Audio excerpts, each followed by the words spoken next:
now I really do look like a supervillain.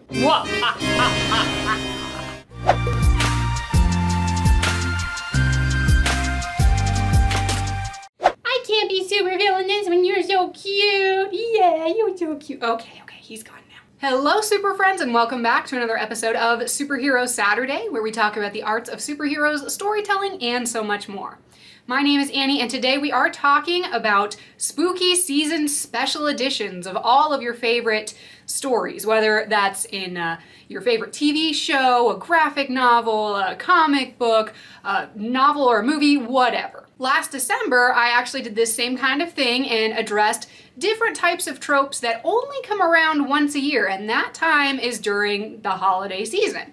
Well, since it was spooky season just a little bit ago, I realized that a lot of creators actually do the same kind of thing during this holiday. Although maybe not quite as much of an extent as for the Christmas season. So today we're going to talk about the top Halloween tropes that are used in a lot of superhero fiction stories that you probably have seen quite recently. Do you think you've seen your superhero in a costume that isn't their costume for crime fighting?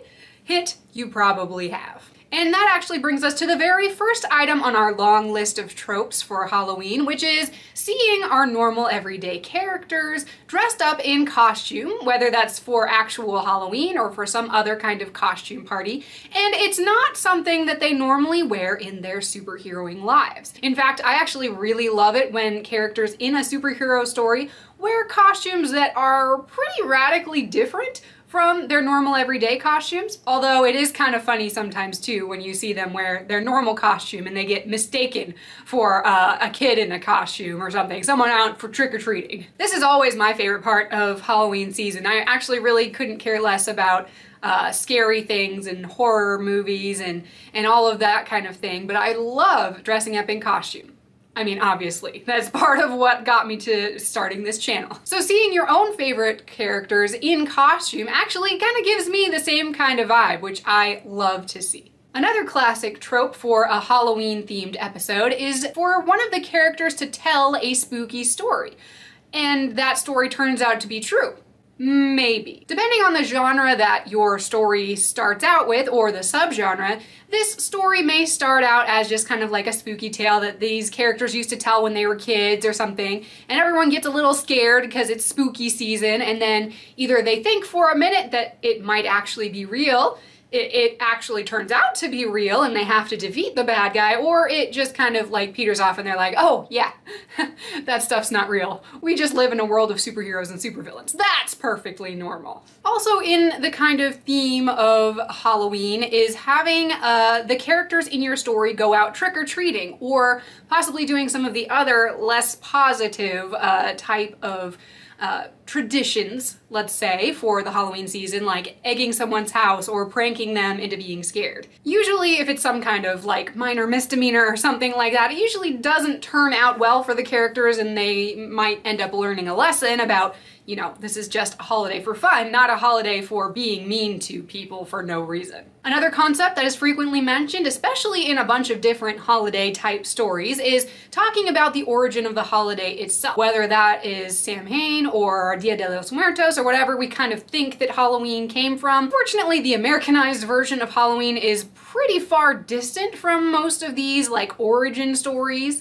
But it usually comes up if anyone is trying to explore some kind of spooky backstory that they want to resurrect for the holiday season. But then we just kind of see really what the difference is between Americanized and traditional, and that is like the difference between banana flavored candy and an actual banana. They're supposed to be the same, but really they're not anything like each other. So now that we're done with the simple tropes, let's get into the tropes that have a little bit more layering in them for these Halloween type stories. The first, and possibly the one with the most potential for comedy, is the bad guy holiday. If you have any kind of villain in your story, they probably enjoy a little bit of their evil villainy. They get a kick out of stealing candy from babies and things like that, and it's kind of like their thing. You can take this a couple of different ways in your story if you want to make it a little bit something extra. Since that character's a villain, maybe this most villainous of holidays is actually the one day of the year they get off. After all, villainy is their day job, and you need need to take a vacation every now and then, so why not celebrate the holiday with a little bit of downtime? Alternately, and probably more traditionally, the bad guy might take this most villainous of holidays and use it to their advantage, whether to, you know, kind of hide their villainy in the depths of all of the fake scary stuff, or just using the fact that all of these kids are out in costume to their evil ends. Or maybe they just don't get taken seriously by the bad guys because everyone just thinks they're part of the holiday. That would be kind of silly to try and be taken seriously as a villain on a holiday that has a bunch of fake villains out there, right? The next and probably most used category of subtropes is the monster of the week trope, which I've talked about a little bit before. But basically the idea of this is that there is just kind of a one-off story, a one-off monster, a one-off villain that ends up at the end of the episode being wrapped up nice and neatly so that this episode can kind of fit in the middle of the season without bothering any of the overarching plots that are kind of building toward maybe a season finale or a next book or chapter or whatever. So that way, whatever day of the week Halloween does fall on, like Monday this year, which was really weird, it doesn't actually matter. They can just put it right there in the middle and you guys can, as the audience, enjoy Halloween whenever you want. Like me, apparently, doing this video. One of the main subcategories of this monster of the week type story is when the antagonist of the episode, not usually the whole show, takes on the guise or the makeup of one of the classic Halloween type villains, whether that's a vampire, a mummy, a zombie, Frankenstein monster, a werewolf, a ghost, a spider, or an alien, or however far out you want to get. It's one of those classic villain stories that we've told time and time again. The next two subcategories we're actually going to break down into subcategories. And the first one is this, that something innocuous turns out to be extra creepy in reality. This could be kind of those classic Monster of the Week story where some random bypasser, a normie, is out doing whatever, usually something like Halloween related, like exploring an abandoned house or a graveyard or something. And they stumble upon an ancient relic or something that releases an evil that is more powerful and more ancient than you can imagine. And then the heroes have to come in and save the day. And this could happen for either a random person or maybe one of the team members of your main crew.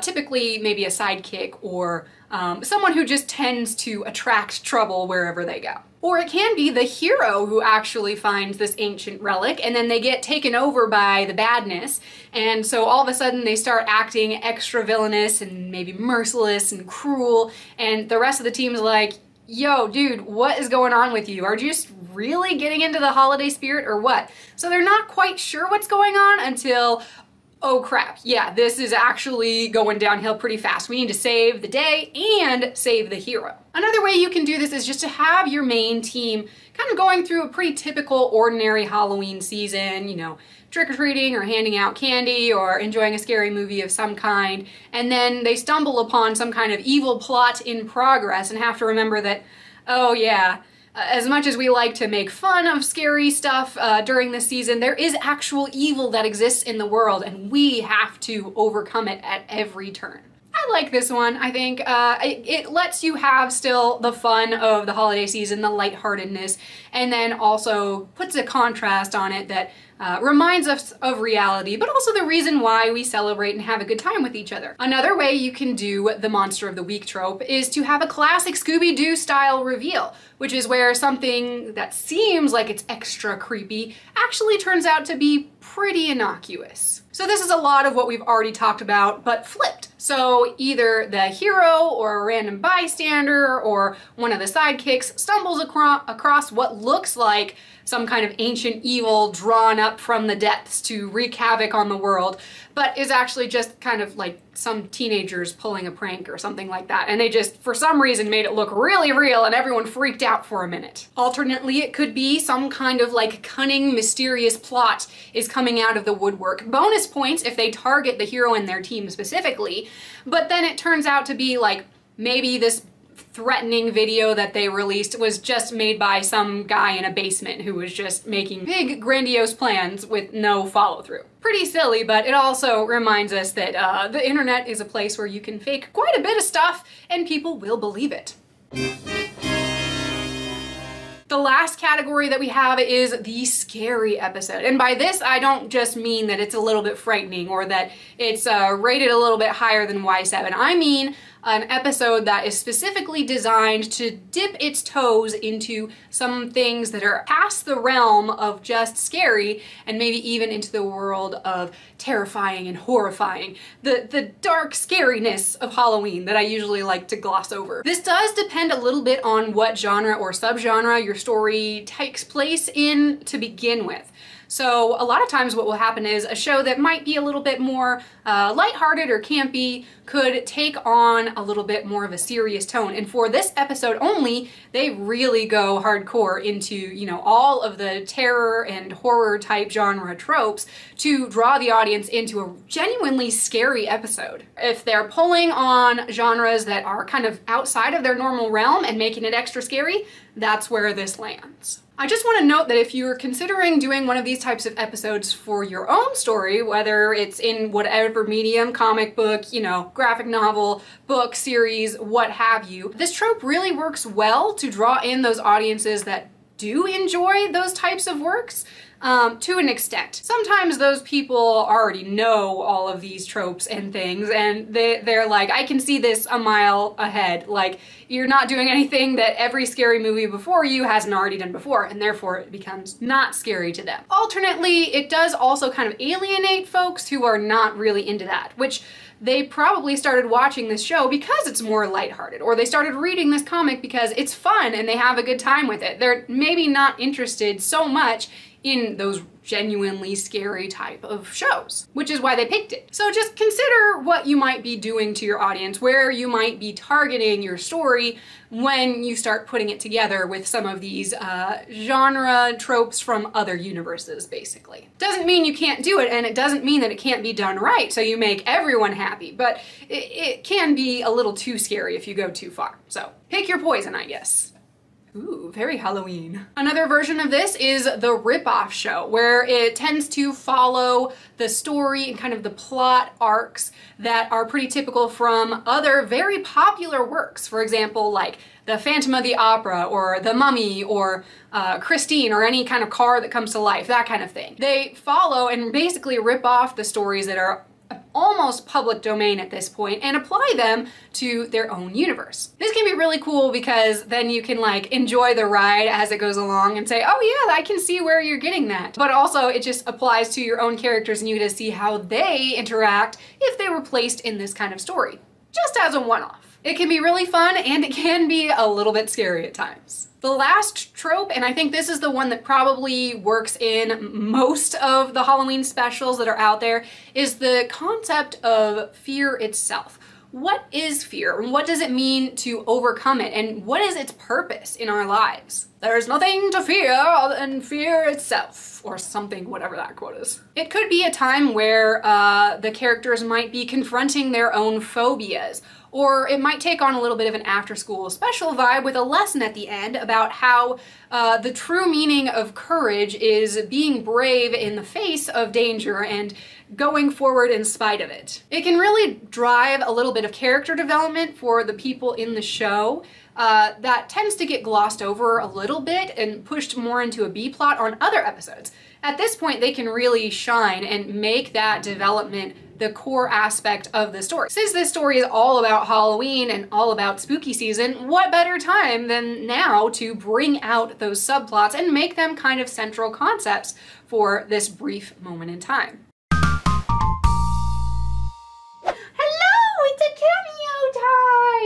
Oh, he's so cute! He's so cute! He's a kitty cow. He's a spooky little cow. He's always dressed up in costume because he looks like a cow. But he's not a cow. He's a cat. He's a cutie cat. Yeah. Are you just want to be held? I guess he needs some comfort for this Halloween season. And there you have it. Those are the spooky season tropes that are often used in superhero genre fiction all over the place during this time of year. Remember, just because these are common tropes and they're used everywhere doesn't mean that they can't be used well and that you can't use them at all, that you somehow have to be more creative. go ahead and try these out on your characters, even if it's just for your own fan fiction, and see where it can take you, because it really can be a lot of scary fun. So tell me, super friends, which of these tropes are your favorite, and which examples have you found in your own stories that you follow, or the stories that you create, that use these concepts to their best extent? Go ahead and pop those down in the comments below and we'll continue the conversation there. And thanks so much for watching, super friends. If you enjoyed this video or found it helpful, go ahead and give us a big thumbs up and subscribe to the channel if you want to see more content like this in the future. Also, if you want to join into our community collaboration, which is thematically appropriate, drawing your supervillain concepts. You can check out that video on my channel as well. And if you want to see my own superheroes in action, including actually a whole sequence that takes place during Halloween night, very spooky, you can go to my website at www.fearless9.com and check out the stories there. Thanks so much for watching, super friends, and we'll see you next time.